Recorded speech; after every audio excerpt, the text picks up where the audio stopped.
Hello guys, welcome जनाइছোঁ আজি অন্য এটা ভিডিঅ'লৈ আপোনালোকক। আৰু চাহ বাগানৰ ওপৰত এনেকুৱা আপোনালোকক মানে জানিবলগীয়া যি বিষয়বিলাক আছে, যি নজনা কথাবিলাক জানিবৰ কাৰণে আপোনালোকে মোৰ চেনেলটো ছাবস্ক্ৰাইব কৰিব আৰু কমেণ্ট কৰিব কি বিষয়ত আপোনালোকে জানিবলৈ ইচ্ছা কৰে, কি বিষয়ত আপোনালোক ভিডিঅ'বিলাক প্ৰয়োজন আছে। এই সকলোবিলাক মই এই ভিডিঅ'ৰ মাধ্যমত আপোনালোকক জনাবলৈ চেষ্টা কৰিম। গতিকে আহক আজি মই এই চাহ বাগানৰ যি গুৰুত্বপূৰ্ণ মাৰাত্মক যি এটা ভয়ানক যি বেমাৰ যি চাহ বাগানক ধ্বংস কৰি পেলাই আছে বৰ্তমান, এই বেমাৰটোৰ ওপৰতে দুটামান গুৰুত্বপূৰ্ণ কথা আপোনালোকক জনাম। গতিকে বলক ভিডিঅ'টো ষ্টাৰ্ট কৰোঁ। আপোনালোকে ইয়াতে দেখিছে ইয়াতে হেল'পেল্টিছ লাগি আছে, যিটো মহ বুলি আমি কওঁ, মহ লাগি আছে ইয়াতে। মচ্ছৰ পোকা বুলি কয় কিছুমানে মহ পোক বুলি কয়, আৰু বাগানীয়াত এইটো হেল'পেল্টিছ বুলি কোৱা হয়। হেল'পেল্টিছটো যেতিয়া লাগে বাগানখন দেখিবলৈ এনেকুৱা হয়, পাত নাথাকে, কলা বৰণে চাউনি পৰি থাকে। আপোনালোকে দেখিছে ইয়াত পাত নাই, আৰু ওচৰৰ পৰা মই দেখাবলৈ চেষ্টা কৰিছোঁ যে হেল'পেল্টিছ লাগিলে এনেকুৱা ধৰণৰ হয়। চাওক আপোনালোকে,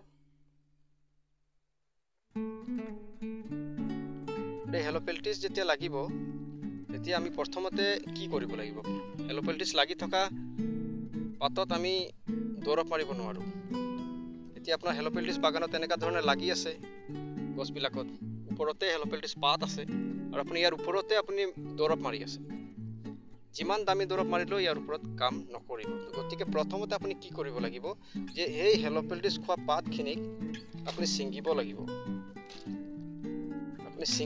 এইবিলাক আপুনি ছিঙি পেলাই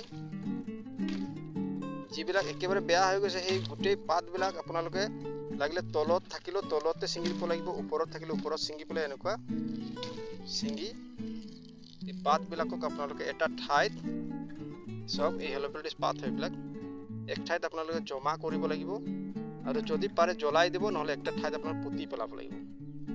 আপোনাৰ যি বাগানত কাম কৰা ৱৰ্কাৰবিলাক আছে, প্লাকাৰবিলাক আছে, তেওঁলোকক আপোনালোকে গৈ ক'ব লাগিব যে এইটো ভালকৈ প্লাক কৰিব লাগিব, ভালকৈ ছিঙিব লাগিব। যিমান পোক খোৱা পাত আছে গোটেইখিনি আপুনি হাতেৰে প্ৰথমতে আপুনি ছিঙি পেলাই পেলাব লাগিব। যিমান আছে চাওক এনেকুৱা ধৰণে ছিঙিব লাগিব, আৰু প্লাকিংটো এনেকুৱা ধৰণৰ হ'ব লাগিব যাতে গোটেই হেল'পেল্টিছ শ্বুটখিনি ৰিমুভ হয়, মানে প্লাকিং কৰি পেলাই আঁতৰাই দিয়া হয়। এইটো ধ্যান কৰিব লাগিব, আৰু নিজে ওচৰত থাকিব আপোনালোকে, কাৰণ কাম কৰা মানুহবিলাকে কেতিয়াবা আপুনি কোৱা কথাটো গুৰুত্ব নিদিবও পাৰে। সেইটো কাৰণে আপুনি নিজে ওচৰত থাকিব লাগিব পৰাপক্ষে, আৰু যদি কোনোবা এজনক আপুনি চৰ্দাৰ হিচাপে বা কাম কৰিবৰ কাৰণে দায়িত্ব দিছে, তেওঁক আপুনি শিকাব লাগিব এই বিষয়বিলাক।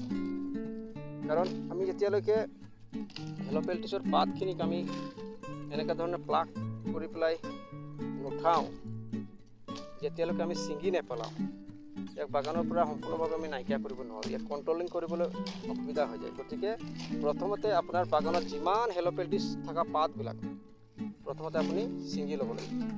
ছিঙি লওক প্ৰথমতে, ছিঙাৰ পিছত আপুনি লগে লগে ইয়াতে আপোনালোকে একতাৰা মাৰিব লাগিব, যিটো থাইমেথেক্সম হয়।